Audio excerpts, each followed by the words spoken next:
தமிழகத்தை பொறுத்தவரை இனி வருகின்ற நாட்களில் கன முதல் மிக கனமழையானது பதிவாக வாய்ப்புள்ளது. அது எந்தெந்த மாவட்டம்னு சொல்லி தான் பார்க்க போறோம். நீங்க நம்ம சேனலை சப்ஸ்கிரைப் பண்ணாம இருந்தீங்கன்னா, மறக்காம லைக் பண்ணிக்கோங்க, சப்ஸ்கிரைப் பண்ணிக்கோங்க. தெற்கு கடலோர ஆந்திரா பிரதேசத்திலிருந்து கடலோர தமிழகம் வழியாக வடக்கு இலங்கை வரை ஒரு வளிமண்டல கீழடுக்கு சுழற்சி நிலவுகிறது. மற்றும் தென்னிந்திய பகுதிகளில் மேல் ஒரு வளிமண்டல மேலடுக்கு சுழற்சியும் நிலவி வருகிறது. இதன் காரணமாக வருகின்ற நாட்களில் கனமழையானது பதிவாக வாய்ப்புள்ளது. 9ஆம் தேதி வட தமிழகத்தில் ஒரு சில இடங்களிலும், தென் தமிழகத்தில் ஓரிரு இடங்களிலும், புதுவை மற்றும் காரைக்கால் பகுதிகளிலும் இடி மின்னலுடன் கூடிய லேசான மழை முதல் மிதமான மழை பெய்யக்கூடும். கனமழை பெய்யக்கூடிய மாவட்டங்கள் தருமபுரி, கிருஷ்ணகிரி, திருப்பத்தூர், சேலம் மற்றும் ஈரோடு மாவட்டங்களில் ஓரிரு இடங்களில் கனமழையானது பதிவாக வாய்ப்புள்ளது.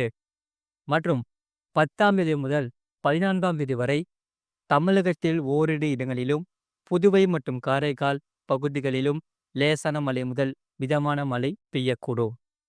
இந்த மழையை பொறுத்தவரை மாலை, இரவு மற்றும் அதிகாலை நேரத்தில் லேசான மழை முதல் மிதமான மழை ஆங்காங்கே ஒரு சில பகுதிகளில் பதிவாக வாய்ப்புள்ளது. சென்னை மற்றும் புறநகர் பகுதிகளுக்கான வானிலை முன்னறிவிப்பு. சென்னையை பொறுத்தவரை வானம் ஓரளவு மேகமூட்டம் காணப்படும். நகரின் ஒரு சில பகுதிகளில் இடி மின்னலுடன் கூடிய லேசான மழை முதல் மிதமான மழை பெய்யக்கூடும். அதிகபட்ச வெப்பநிலையை பொறுத்தவரை 35 முதல் 36 டிகிரி செல்சியஸ் ஒட்டியும், குறைந்தபட்ச வெப்பநிலை 26 முதல் 27 டிகிரி செல்சியஸ் ஒட்டியும் இருக்கக்கூடும். மீனவர்களுக்கான எச்சரிக்கை.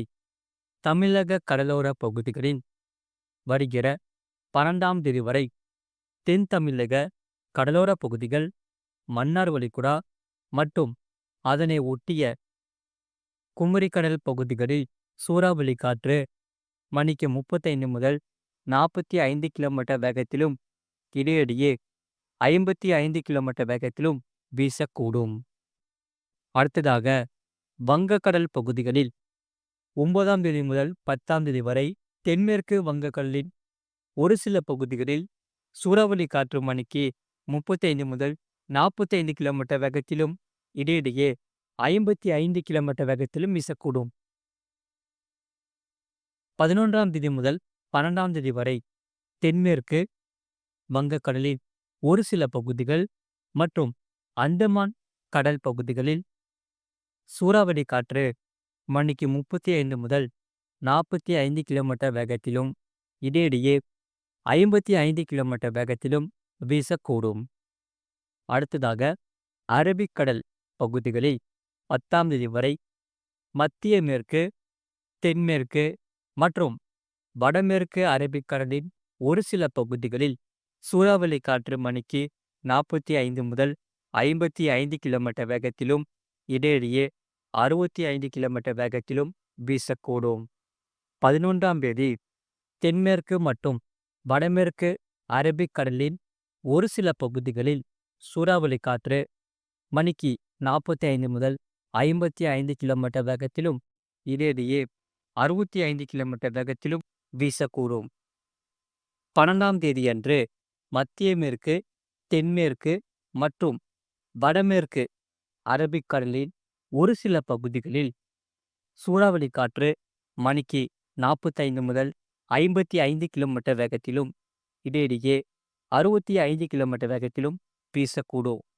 மேற்குறிப்பிட்ட நாட்களில் மீனவர்கள் இப்பகுதிகளுக்கு செல்ல வேண்டாம் என்று அறிவுறுத்தப்படுகிறார்கள். மறக்காம நீங்கள் லைக் பண்ணிக்கோங்க, சப்ஸ்கிரைப் பண்ணிக்கோங்க. இனி வருகின்ற நாட்களில் லேசான மழை முதல் மிதமான மழை பதிவாக வாய்ப்புள்ளது. மற்றும் இந்த மாத இறுதிக்குள் கன முதல் மிக கனமழையானது அனைத்து மாவட்டங்களுக்கும் பதிவாக வாய்ப்புள்ளது. அடுத்ததாக 24 மணி நேரத்தில் பதிவான மழையின் அளவு பொறுத்தவரை ராணிப்பேட்டை மாவட்டம், ஆற்காடு மற்றும் காவேரிப்பாக்கம் தலா 9 சென்டிமீட்டர் பதிவாகியுள்ளது. அதே ராணிப்பேட்டை மாவட்டம் பாலாஜா 8 சென்டிமீட்டர் பதிவாகியுள்ளது. திருப்பத்தூர் மாவட்டம் ஆம்பூர், வேலூர் மாவட்டம் அம்மூட்டி 8 சென்டிமீட்டர் பதிவாகியுள்ளது. திருவண்ணாமலை மாவட்டம் செய்யார் 7 சென்டிமீட்டர் பதிவாகியுள்ளது.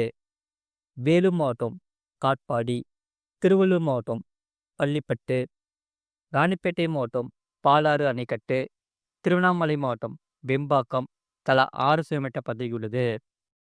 திருவண்ணாமலை மாவட்டம் செய்யார், வேலூர் மாவட்டம் பொன்னை அணை, திருவள்ளூர் மாவட்டம் பொன்னேரி, திருப்பத்தூர் மாவட்டம் வாணியம்பாடி, வேலூர் மாவட்டம் விரிஞ்சிபுரம் ஏடபிள்யூஎஸ் தலா 5 சென்டிமீட்டர் பதிவாகியுள்ளது. அடுத்ததாக திருப்பத்தூர் மாவட்டம் ஆலயங்காயம், மதுரை மாவட்டம் சாத்தியார், வேலூர் மாவட்டம் குடியாத்தம் தலா 4 சென்டிமீட்டர் பதிவாகியுள்ளது. திருவண்ணாமலை மாவட்டம் கீழ்பொன்னாத்தூர், ராணிப்பேட்டை மாவட்டம் அம்மூர் பாலாஜா ரயில்வே, திருப்பத்தூர் மாவட்டம் ஏலகிரி ஏஆர்ஜி, திருவண்ணாமலை மாவட்டம் ஆரணி, ராணிப்பேட்டை மாவட்டம் கலவை பொதுப்பணித்துறை, மதுரை மாவட்டம் ஆண்டிப்பட்டி, திருப்பத்தூர் மாவட்டம் வட புதுப்பட்டு, திருச்சிராப்பள்ளி மாவட்டம் கோவில்பட்டி, திருப்பத்தூர் மாவட்டம் தலா 3 சென்டிமீட்டர் பதிவாகியுள்ளது.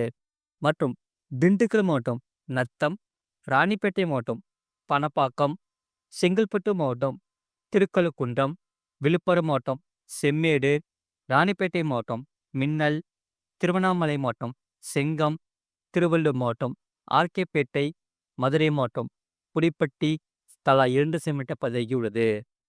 அடுத்ததாக திருப்பத்தூர் மாவட்டம் நாற்றம்பள்ளி, திருவள்ளூர் மாவட்டம் பூண்டி, சேலம் மாவட்டம் தலைவாசல், கோயம்புத்தூர் மாவட்டம் வால்பாறை பிடிஓ, கோயம்புத்தூர் மாவட்டம் சின்கோனா, விழுப்புரம் மாவட்டம் ஆனந்தபுரம், திருப்பத்தூர் மாவட்டம் திருப்பத்தூர் ஏடபிள்யூஎஸ், திருவள்ளூர் மாவட்டம் அம்மூட்டி, கும்மிடிப்பூண்டி, திண்டுக்கல் மாவட்டம் நிலக்கோட்டை, திருவள்ளூர் மாவட்டம் திருத்தணி தலா 1 சென்டிமீட்டர் பதிவாகியுள்ளது. வெப்பநிலையை பொறுத்தவரை அதிகபட்ச வெப்பநிலை மதுரை விமான நிலையத்தில் 40 சென்டிமீட்டர் பதிவாகியுள்ளது. மற்றும் குறைந்தபட்ச வெப்பநிலையை பொறுத்தவரை கரூர் பரமத்தியில் 21 சென்டிமீட்டர் பதிவாகியுள்ளது. இனி வருகிற நாட்களில் பகுதியாக மழையானது பதிவாக வாய்ப்புள்ளது.